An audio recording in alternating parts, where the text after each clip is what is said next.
Where were you born? I was born in Red Hill in Surrey on the 24th of December 1952. Tell me about Red Hill. Well, I was only born at Red Hill. I didn't live there. I was born at Red Hill Hospital. I was 3 months premature, so it was important. Mum got to hospital pretty quickly. I was born premature because she'd had her appendix was going to burst, and they took her appendix out. Oh, goodness. And that sort of brought me on, as I say, 3 months early. So it was always a family joke, did we get the appendix or the kid, you know. But I lived in Crawley in Sussex, which wasn't too far from Red Hill, which is right near the very famous Gatwick Airport. Oh, right. But my mother was from Newcastle in Northumberland, and my father was from Scotland. So I had a North Country upbringing down south, and I lived there until I was 14, and then came to Australia with my mother and father, my sister, my auntie and uncle, and my 2 cousins. We came out as migrants. What brought them out? I think my father could see the way things were going in England, and he really specifically wanted a better future for his kids and for himself. Yeah. Australia was at that time was crying out for migrants. What year? 1967. Left England January the 13th, got to Australia February the 7th, got to Melbourne February the 11th. What were your thoughts? How was the journey? What were your thoughts? Oh, the journey was fantastic. There's a whole diary from that in my book. And the journey was fantastic, especially for a 14-year-old kid. It was just, but I had my acoustic guitar with me because I started playing guitar when I was 11. So I started playing guitar in 1963. So by 67, I had some songs under my belt, and I'd sat around on the boat and just played for the sheer enjoyment of playing. You know. Not realising what a massive part of my life it was going to become. Because it was just a hobby. Was it an obsession at that point? Not an obsession, no. But it was a hobby that encompassed me.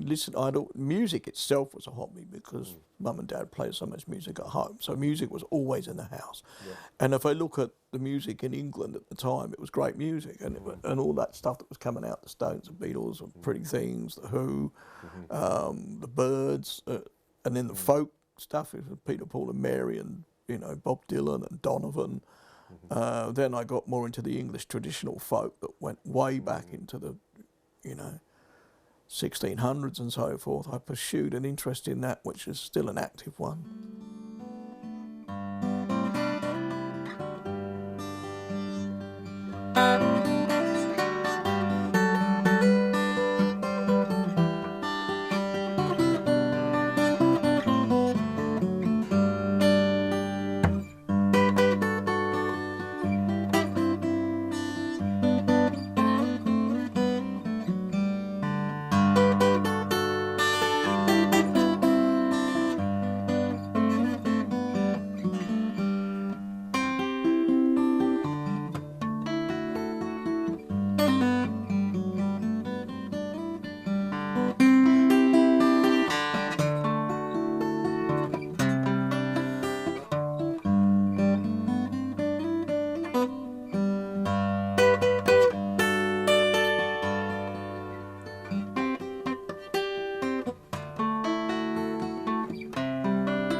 When did you first play in a band?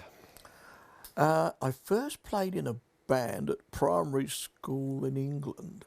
That was, I started playing in 63, I was 11, 12, probably in 1964. I had Twist and Shout down. I liked John Lennon's Scream. I had the EP with that on. I got 5 shillings a week school dinner money and 2 and 6 a week pocket money, and I went without school dinners for a week to put the money towards an EP which I had put away in the record shop. and eventually got the EP. And I only really, it had Do You Want to Know a Secret, Taste of Honey, and another song, but I wanted it for Twist and Shout because I love Lennon's Scream. And then realised years later that Twist and Shout, La Bamba, Hang On Sleepy, they're all based around the same chord sequence. If I Had a Hammer, the Trini Lopez song, it's the same chord sequence, but I heard If I Had a Hammer by Peter, Paul and Mary. So so that gave me the incentive to want, and there was some other songs, and there was myself on an acoustic guitar, and another guy called Stephen Parrott, we called him Polly, and he had a set of bongos. So we'd play, I don't know, maybe we'd play, 8 songs or something like that, And then I used to go down to a folk club. One of the teachers, when I went to Northgate Primary School, and then went on to secondary modern school, she took me with her partner down to a folk club, and so I got to hear some of the traditional folk music as well.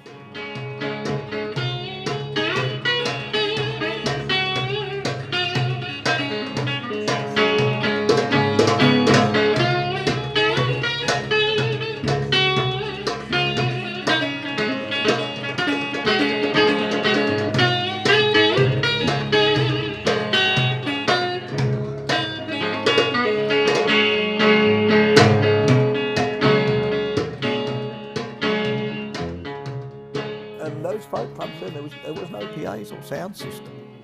I was playing in a room with no microphones. Wow. So people had to listen. And you had to learn how to project possibly your voice. Yeah.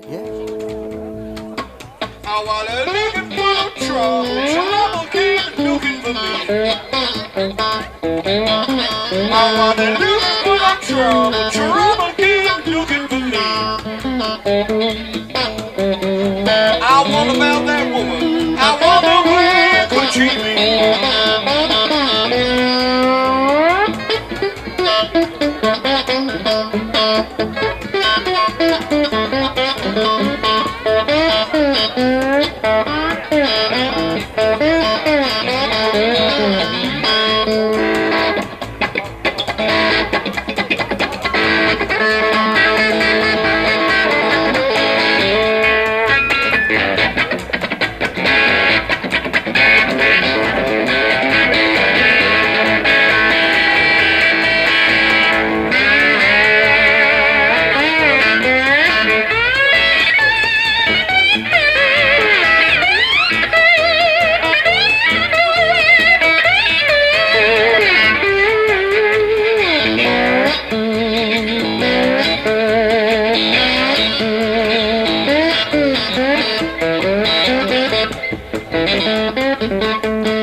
And then the early folk places I went to in Australia, in Melbourne, there was a place called Frank Trainor's, and there were coffee lounges as well. So I was honing my acoustic guitar skills and playing at the folk clubs, and then learning about electric guitar and playing. I mean, in Melbourne at that time, there was something like 45 gigs a week. Wow. And they're the only ones that were printed out in the paper. There are other ones around the place that, so there was a lot of gigs. Yep, which is different to today. Yeah, and that's how you did your apprenticeship. But, it is coming back a bit, like we say, which is about time. It's dance music.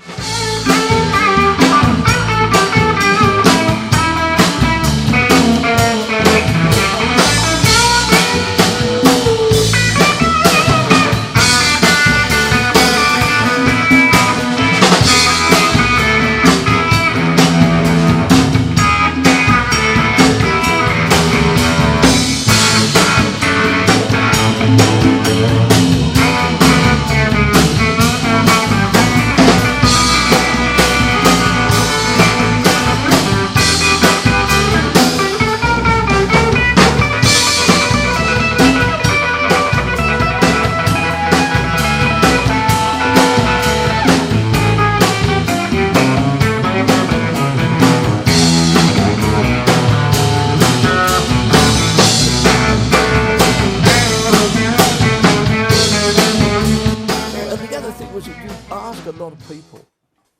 I mean, I was 15, quite green. I left school at 15, 16, that's when I just started playing music. I was on the path to it becoming my full-time occupation. I didn't realise that because I was quite naive. I was so busy just learning guitar that I didn't think about the fact that I was going to be doing it for the rest of my life. And now at 72, looking back, that's when the die was cast. But most people that I went and spoke to were a couple of years older than me, you know, Phil Manning and Ross Hannaford and all these great Australian guitar players. Were all Lobby Lloyd, Billy Thorpe, they were all very helpful. And you met them in Melbourne, of course. Yeah, they showed you stuff. I didn't come to Adelaide until 1974, so I did my first 7-year apprenticeship in Melbourne. But those people were always really helpful. You'd ask them questions, they'd show you stuff. After a couple of years, they'd get you up and you'd play with them, so you'd learn what it was like being on stage and how exciting it was to plug into a big amplifier and just this little tiny piece of wood that you could hardly hear unplugged became this gigantic monster once you plugged it in.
To learn how to control that volume and all about light and shade. You're probably the best duet player I've ever...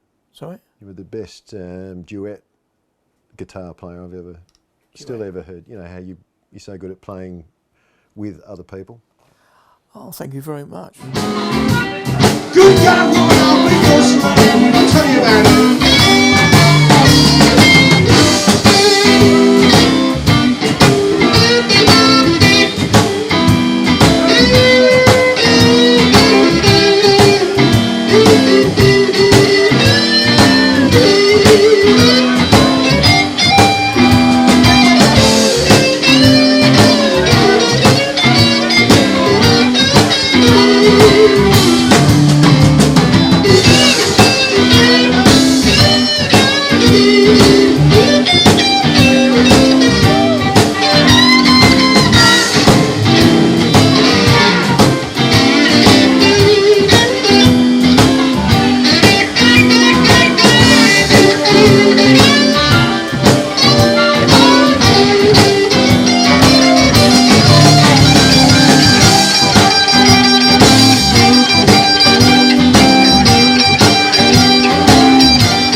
like if you want to punctuate, if you want to write a book, you've got to put your punctuation in the right spots. Well, of course, you had that duet in your front room with Dave Pearce. Yes.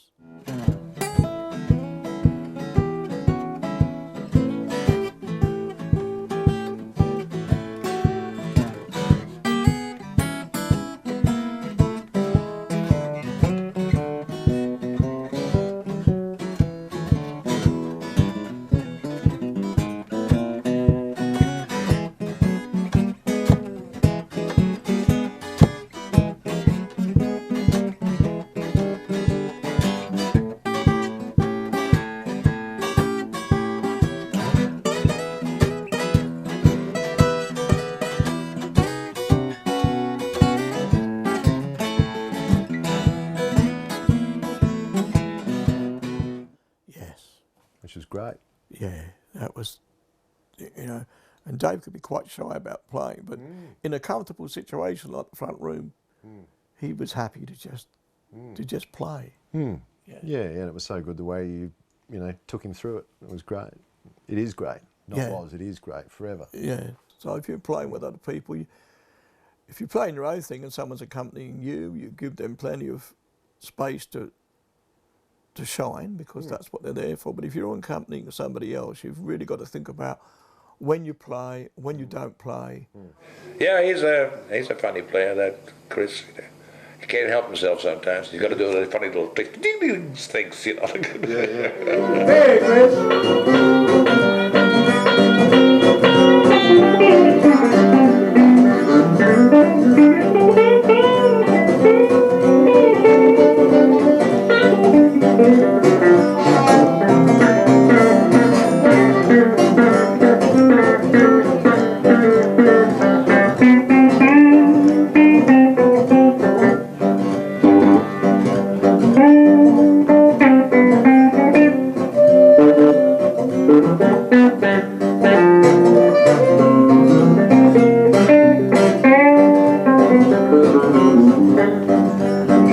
He's a lovely player, Chris. He's such a smart man.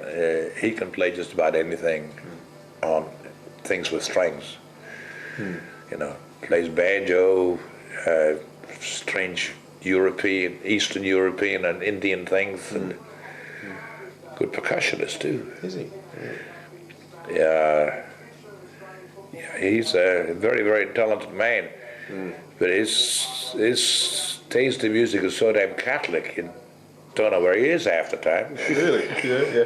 And of course, it runs through Celtic, through Scottish, through European sounds, Indian sounds, blues sounds, jazz sounds, all of it, you know. Like, a lot of influences. You can't call him a blues guitarist.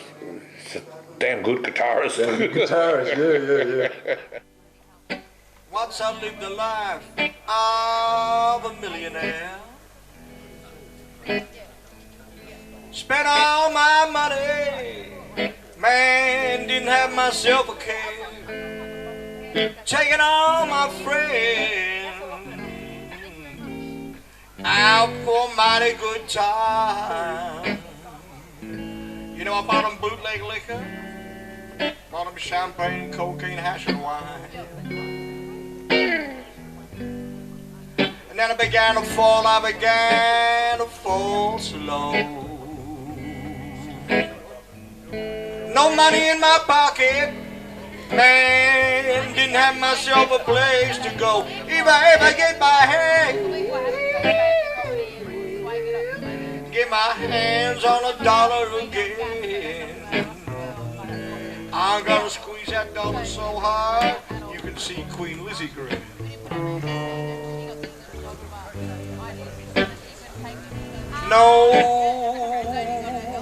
Nobody knows you when you're down and out, and in your pocket you ain't got yourself one penny. Friends who need them, we ain't got any. Now I normally say this at the start of the song and I forgot to, and that is that I've played this song for many years with many different people, but When I play the thing now, I always think of the late great Dutch Tilders. A lot of people would know Dutch, yeah? So I'm going to dedicate this to him.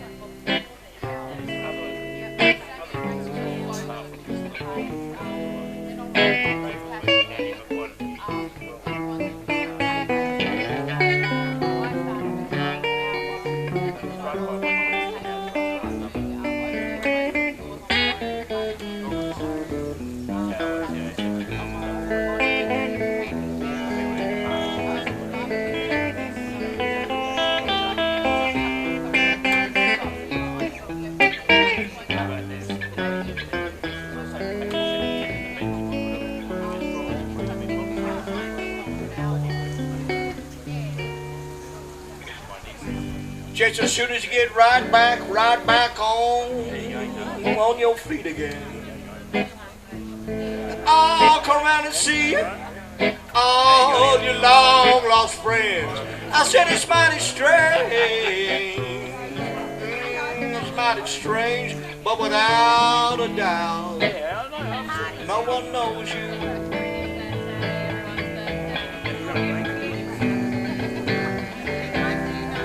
No one knows you.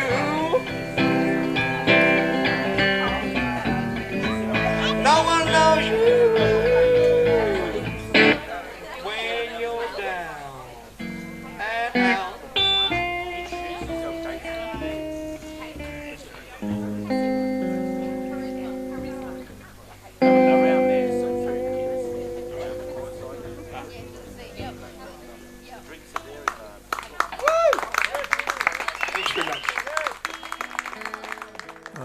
And I always do I don't always get it right, but I certainly do my best. I've certainly, this rock and roll ego business is just so much nonsense. I mean, I like to get dressed up and strut around and have fun. For the sake of the music. You're putting a show on, that's part of your job, but and part of your enjoyment.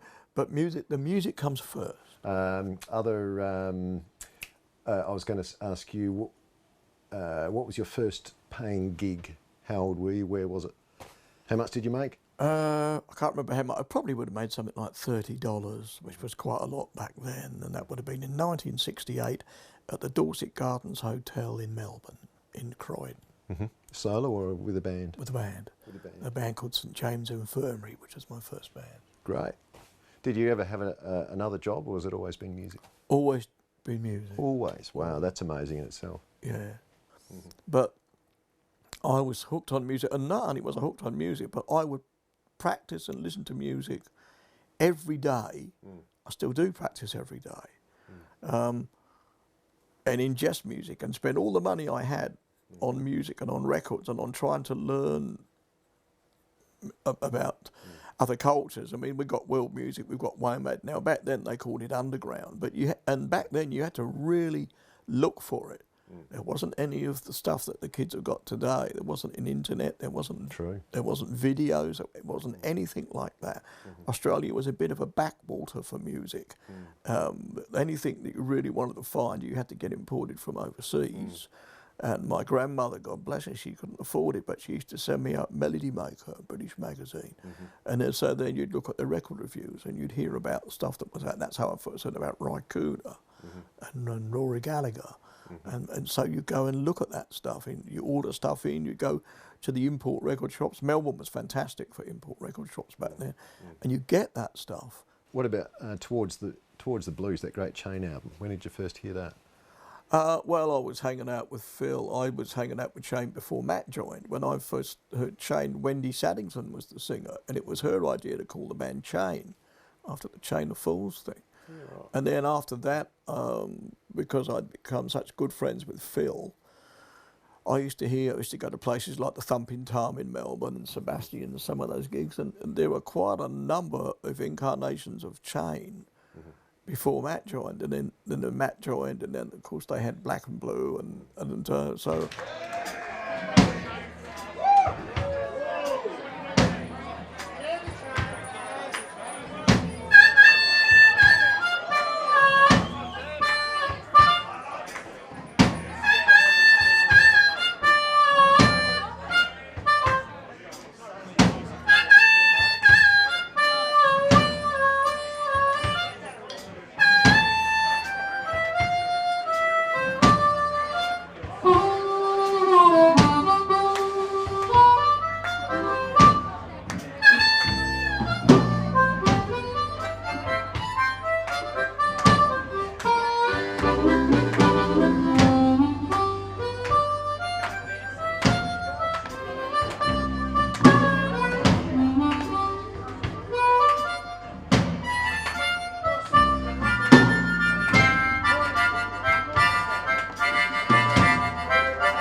me so hard that my back's near broke. My brow was wet and my throat's a choke. You sent me here for 10 long years. And I miss my whiskey and I miss my beer. Ain't seen a gal since I don't know when. And the way you treat me won't see one again. You broke my head 'cause I sat on your guard. It don't make me no better, it just make me hard. Your water stinks 'cause it comes from a pot. And that sloppy penis ain't fit for a dog. Well, you can beat me, try to break me. Still I'll spit at you. You'll never break my spirit, even when my body's black and blue.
Now, moving on to your an overview of career. How many recordings? How many albums? Of my own. Yes. Or ones that you've played on. Look, how many? Some of these are compilation albums. 1, 2, 3, 4, 5, 6, 7, 8, 9, 10, 11, 12, 13, 14, 15, 16. Albums of other people's, including Matt Taylor and so forth. There'd be about 50. Yep.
nicely, I was going to ask you about some of the, because you've mentioned, you know, the front people with their bands and stuff. But what about the people that you play with, like Michael Winter?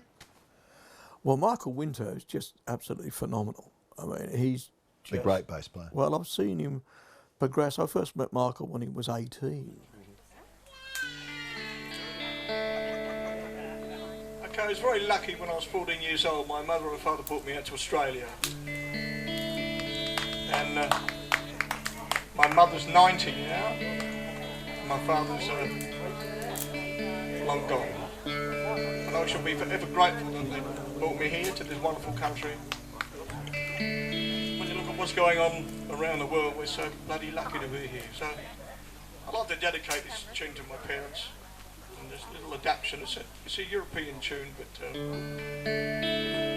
with a bit of Australia in it as well.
too much, I'll just change over to some slide guitar. In the meantime, can you please thank Michael Winter for his wonderful bass playing? And he's, you know, in for 60 now, so I've known him for a long, long time. And he has really studied music in earnest, but not totally in a studied sense, more in a half-studied sense and half-practical sense of playing. But he's an intuitive sort of player.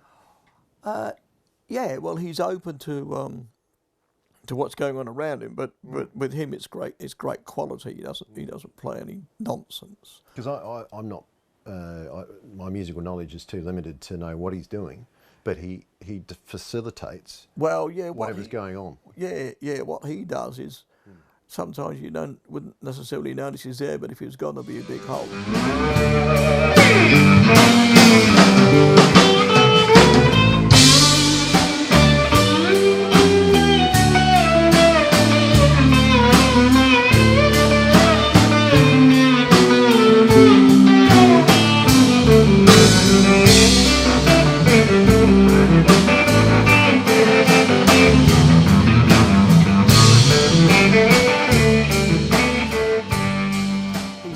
Bass player in Adelaide that I've ever played with, and I say that with a great deal of pride. I actually mention that in my book as well. His tone is phenomenal. His phrasing is phenomenal. Part of our friendship, he mentions in the book that apart from being inspired by my playing, is all the visits he used to take to my house and listen to all the, because I've got a pretty good jazz collection, and at that time he was studying at the college, and he said I had a better jazz collection and knowledge of jazz than some of the lecturers at the college. So again, it was the basic principle of sharing that stuff. So because I've seen him being part of his musical growth, and there's other stuff he's done with other people where he's expanded further, which I haven't been part of, but he brings all that to the table when he plays.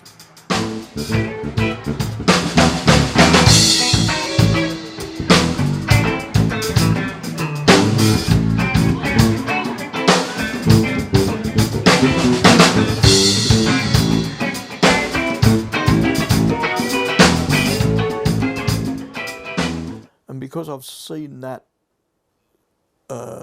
grow and develop, it's really easy to understand. We've got an intuition where if I'm going to go somewhere, he'll know, and he'll go there with me. But he's one of the few bass players where he might say, "Oh, Chris, okay, Chris," when we're improvising, "Okay, Chris, we're going here," and he'll throw something at me.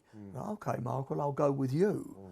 I don't get the chance to do that with everybody, so that's pretty precious. And go on journeys together. Yeah. On stage, that's right. And drummers? Well, again, a trapper would be in the same category as Michael, with all the stuff I've just mentioned. The same applies to trapper. He was pretty much a rock drummer when I first heard him play, so I think I sort of helped him a little bit with the blues idiom. But then he understands the fact that I play a lot of percussion myself, and then I've got a knowledge of certainly Indian Tala cycles and African drumming. So we have that. We don't necessarily always play it, but the knowledge is there. So even in the angular sound of a regular drum kit, those other instances come into the music. So he's a phenomenal drummer. One of the best drummers I ever played with was Little Goose in Chain. He's a great, phenomenal drummer. Couple of the young bass players, Milush. Oh, Milush is, he's got such a great attitude towards people and towards, and he shares his playing with everybody. So if you've got the mindset where you love people that much and you love music, you can't go wrong, can you? You know, if you get a bit precious about it and a bit hoity-toity and egotistical, well, you're only going to go so far. But all of those young people that you've mentioned are, there's another guy down this way, Tim, surname's gone out the window. He used to go to school here down at Seaford, and he's a great bass player. And he was taught by Michael Winter. And you can see Michael's touch. When I first heard Tim play, I thought, oh yeah, well I know he's been showing you some bits and pieces. And then as they develop, their own voice comes into that. But he was given that good technique. Yeah. Which must be very gratifying for you older guys, that you've got willing young. If they're going to run with something, and we do the best we can to show them stuff, but we've learnt it from other people. So the people we've learnt it from were great experts. So you take it on board and you do your best with it, but inevitably part of you comes into it. So what you're passing on to them is something that's historical, that goes back a long, long way, because the electrified music isn't that old. But then obviously a bit of you comes into that as well, and they take a bit of you, and then they find them, and it's an amalgamation of all of those elements that means that they get to find their own personal voice, and that's the hardest thing, is finding your own personal voice. I remember, I started playing full time at 15, 16. By the time I was 35, 36, I listened to some recordings, some old-fashioned cassette recordings and gigs. I could hear Peter Green and B.B. King and Albert King and Johnny Winter. And I thought, wait a minute, that bit's mine. Wow. So I started hearing little bits of CHRIS Finnen in there, and started realising that those bits were my own bits. You could still hear the influence of other people, but you gradually began to find your own voice. And some students that I've taught have played like me. Not that I told them to play like me. It was inevitable if I was showing them something, that some of my bits and pieces would come in, and then they develop their own voice. So, that's the process. It's inevitable, really. And it's part of your legacy. It's part. Yeah, anyone that's going to take on music, whatever they listen to, it's part of everybody's legacy to pass that stuff on, and then you eventually find out who you are, your own tone, your own phrasing. That's, when you look at it, it's probably difficult if you had to try and analyse it. But if you play all the time, it just happens. It eventually it eventuates. It happens. The key to it is playing every day. I mean, somebody said to me once, "Oh, you've been playing for that many years. I suppose you don't need to practice." I said, "Well, look, I'm getting older. Arthritis, RSI. I do need to practice. I need to practice every day. Keep in shape." And you do. Yeah, and obviously I practice stuff I like, but every so often I'll put on a record with, there's only a couple of keys I find awkward. I don't like to play in F very much, and I don't like to play in E flat very much. So occasionally I'll put records on in those keys, so I've got to struggle and just remind myself, well, there's a whole fretboard here, so you need to know all of it. Do you read music? No. Because of course your eyesight's a bit Because I'm a tricky. vision, I've never read music, so I've had to just remember a lot of stuff. And I remember one of my favourite quotes, because my father was always saying, "Oh, you've got to learn to read the dots, boy." And I said, "Well, I can't manage that, Dad." But I think he was pretty strict, because he just wanted me to take music on properly. He bought me a metronome when I was a kid, and I did play along with the metronome. And if I changed the weight on it, he'd be outside the bedroom, and he'd say, "You put that back where it is, and tomorrow night you change it." I thought, "You grumpy old sod." But looking back at it now, he instilled really good time into me. And then when I started playing with Indian musicians, well, then the time became fractionalised, and all of that, all of those elements came in, which was interesting, because when it comes to playing different time signatures, I'm fine with that. But as a kid at school with maths, I was hopeless. That was my worst subject. And yet music encompasses maths. Yes. But I'm fine with it because it's music. Well, I can read music and I can't play it. Well, one of my favourite, I mean, some people play music and they play like they're just reading, and they play all the notes right, but they got no tone. So and other people have got a good tone and they read, and that's the best amalgamation. I mean, somebody said to me once, they were teaching their kid, and they said, "Should he learn to read music?" I said, "Well, I can show him stuff without reading music. Ideally, he should learn to do both. He should learn to read music and learn to freely improvise and use his ears, so he knows how to get a good tone." But one of my favourite quotes, it was a famous musician back in the Duke Ellington time period. I can't remember who it was, but they interviewed him and they said, "Do you read music?" And his answer was great. He said, "Yes, but not enough to spoil my playing." And I think that's the rub, unless you're a complete classical musician and the job is to read the music, that there's a balance between the two. There is. All right, it's been a real pleasure. Chris Finnen, thank you very much. Thank you. Good job. Keep the faith.